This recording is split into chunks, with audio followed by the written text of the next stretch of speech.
कैसे आप लोग? उम्मीद करता हूँ आप लोग अच्छे से होंगे और बहुत ही मज़े में होंगे। तो भाई साहब, जैसे कि आप सभी को पता है, जो पीएसएल है, पाकिस्तान सुपर लीग, कहने को तो इसे कहते हैं पाकिस्तान सुपर लीग, लेकिन एक्चुअली ये सुपर है नहीं। क्योंकि भाई साहब, जो इसका ओनर है, एक टीम का ओनर है जिसका नाम है अली तरीन, जो एक मुल्तान सुल्तान का एक ओनर है, जिसकी वो टीम है। समझ रहे हो आप?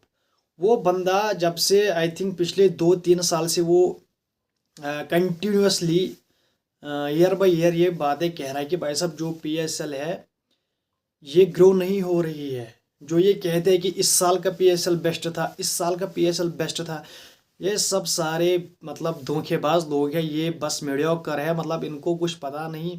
अनप्रोफेशनलिज्म है पीएसएल की मैनेजमेंट में। मतलब ये काम को सेकंड प्रायोरिटी रखते हैं। पहले ये अपने ये सरकार के साथ जुड़े हैं ये लोग, इनको कुछ काम का पता ही नहीं है। पहले इनकी पॉलिटिक्स है, फिर बाद में इनकी पीएसएल की जो चीज़ें वीज़ें है जो उनके अंडर आता है, वो लोग इसको ध्यान नहीं दे रहे। तो ये अली तरीन खान का एक हमने बहुत इंटरव्यूज़ देखे जिसमें ये मसले वो शेयर कर रहा है कि भाई साहब, कैसे ये पाकिस्तान सुपर लीग को नुकसान पहुंचा रहे हैं, कैसे ये प्लेयर्स को कोई फैसिलिटीज़ नहीं दी जा रही। जो आपने पिछले साल पीएसएल 10 कराई थी, तो भाई साहब उसमें जो आपकी टीम्स है, चाहे पेशावर हो, चाहे लाहौर हो, चाहे क्वेटा हो, चाहे इस्लामाबाद हो, चाहे मुल्तान सुल्तान हो, इन सारी टीमों ने आपसे शिकायत करी थी पीसीबी से कि यार हमने इतने पैसे दे रहे हैं, मिलियंस में दे रहे हैं हम पैसे, लेकिन हमारे यहाँ पर कोई फैसिलिटीज़ भी नहीं है। हमारे प्लेयर्स अगर प्रैक्टिस करना चाहे तो उनको कुछ दिया ही नहीं जा रहा। ये है पीसीबी का ढोंग। तो यार, ये सब चीज़ें उसने करी है कि मैं सबसे ज़्यादा पैसे दे रहा हूँ, मुझे कुछ क्या कहते हैं इसको, मुझे कुछ फ़ायदा ही नहीं हो रहा, तो इसलिए मैं बोल रहा हूँ। मतलब ये सब बातें उसने करी है। मतलब मेरी टीम है यार, मैं सबसे ज़्यादा पैसे भर रहा हूँ, चाहे इस्लामाबाद हो, चाहे क्वेटा हो, चाहे पेशावर हो, चाहे लाहौर हो, चाहे फिर कराची हो। भाई साहब, ये 5 टीमें जो है, ये आप मानो कम पैसे दे रही है क्या कहते हैं इसको, भाड़ा पीसीबी को। लेकिन जो मुल्तान सुल्तान है ना भाई साहब, ये इनसे दुगना पैसा दे रही है पाकिस्तान क्रिकेट बोर्ड को भाड़े पे। समझ रहा हूँ? तो इसकी वजह से जो ज़्यादा पैसे देता है भाई साहब, उसको तो उतना ही दुख होगा कि यार मैं इतना पैसे दे रहा हूँ, उससे मैं कुछ कमा ही नहीं पा रहा। तो भाई साहब वो तो बोलेगा। तो उस बेचारे ने बहुत बार ये इंटरव्यूज़ में बोला है, पॉडकास्टर्स में बोला है कि भाई साहब, पीएसएल इज़ बकवास। पहले उसने ये भी बोला कि पहले पहले पीएसएल सेकंड रैंक टीम थी, सेकंड रैंक लीग थी भाई साहब पीएसएल, पहले पहले।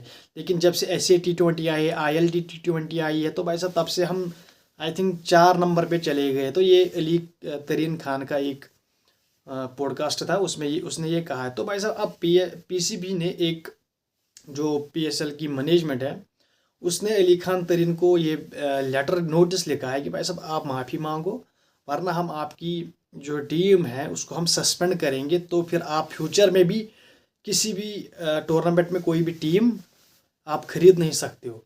तो भाई साहब फिर उसने बोला ओके, मैं कर मानता हूँ माफ़ी। तो भाई साहब उसने मगर माफ़ी ऐसी मांगी जिससे ना, उसने सच भी बोल दिया और उसने माफ़ी भी नहीं मांगी। समझो आप, उसने बोला हमारे पास कोई फैसिलिटीज़ नहीं, तो I am sorry for that, मैंने ये सच बोला।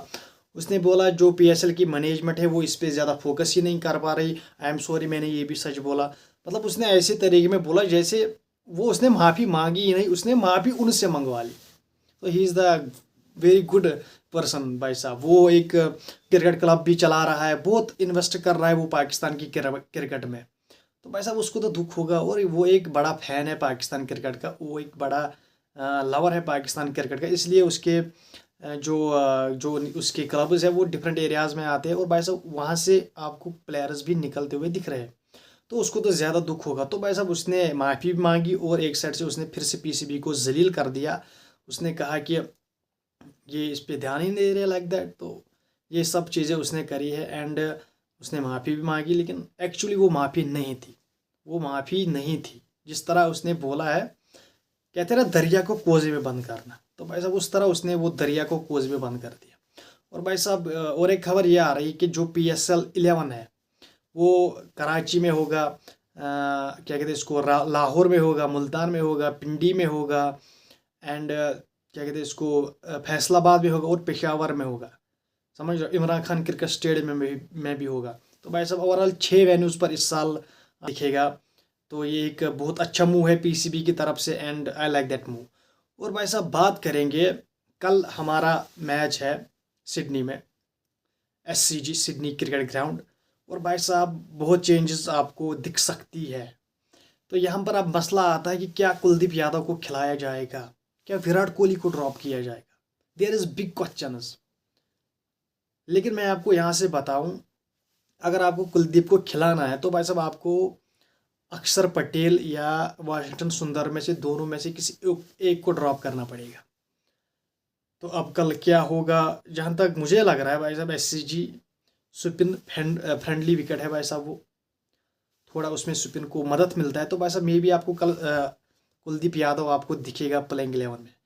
और विराट कोहली जो कहते हैं ना, क्या कहते हैं, बहुत हमने सोशल मीडिया पे कल से देखा वो रिटायरमेंट देगा, ये देगा। भाई साहब उसने ऐसे घुमा दिए ग्लव्स भाई साहब, हर तरफ ये हल्ला हो रहा है कि भाई साहब वो रिटायरमेंट देगा, वो रिटायरमेंट देगा। अबे नहीं देगा भाई, क्यों जोर प्रेशर बना रहे हो उस पर।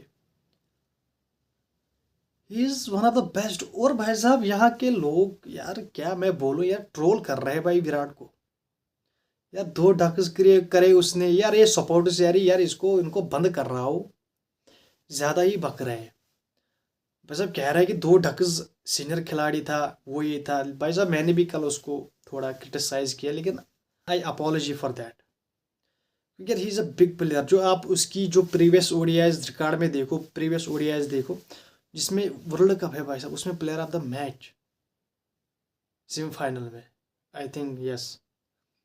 एंड चैंपियंस ट्रॉफी विनर, उसमें 2 बड़ी बारियां पाकिस्तान एंड ऑस्ट्रेलिया के खिलाफ आई जो आपने जीती। तो भाई साहब he is one of the best player. और भाई साहब यहाँ से ये प्रेशर बनाया जा रहा है कि विराट कोहली अब रिटायरमेंट देगा, लेकिन भाई साहब ये ज़ोर से अपने PR के ज़रिए से उस पर प्रेशर बनाया जा रहा है कि भाई साहब आप रिटायरमेंट दे दो। लेकिन भाई साहब विराट कोहली रिटायरमेंट नहीं देने वाला, आप ये लिख के ले लो। वो खेलेगा 27 का वर्ल्ड कप, रोहित भी खेलेगा, विराट भी खेलेगा। समझ रहा आप। तो भाई साहब खामखा ये लोग यहाँ के यार सोशल मीडिया पे पोस्टर डाल, ये वो ज़ोर से, मतलब यही से प्रेशर बनाते हैं लोग टीम के प्लेयर्स पर कि आप रिटायरमेंट दे दो। और भाई साहब बात करेंगे हमारी वुमेन्स, हमारी छोरे भी किसी से कम नहीं भाई साहब। उन्होंने कल सेमीफाइनल के लिए क्वालिफाई कर दिया, तो कॉन्ग्रेचुलेशन फॉर दैट। उन्होंने बहुत पहले ही इनिंग में उन्होंने मैच को 1 साइड कर दिया, 340 रन। एंड न्यूजीलैंड तो लिटरली यार वो तो मेंटली ही हार गई होगी जब उन्होंने 340 का स्कोर देखा होगा। And this is very good, क्योंकि यार जब आपके घर पे कोई चीज़ हो रही हो, आप ही उसमें शामिल ना हो, तो ये बहुत बुरा लगता है। तो yes we are into semis, and देखते हैं आगे क्या होता है भाई साहब।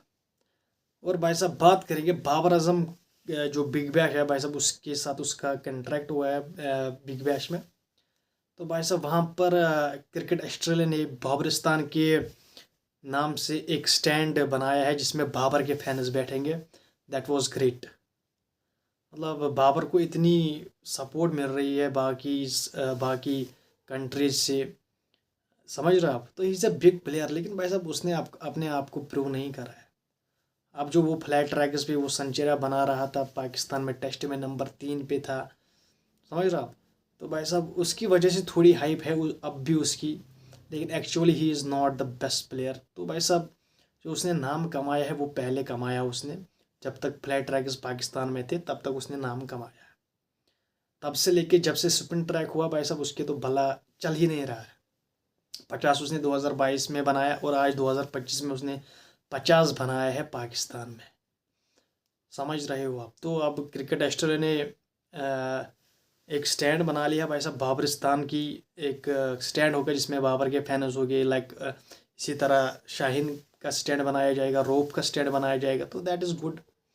और भाई साहब ये थी आज की अपडेट। मैं मिलता हूँ आपसे अगली वीडियो में, तब तक के लिए चैनल को कीजिए सब्सक्राइब, वीडियो को कीजिए लाइक, एंड बेल आइकन पर ज़रूर प्रेस कीजिए।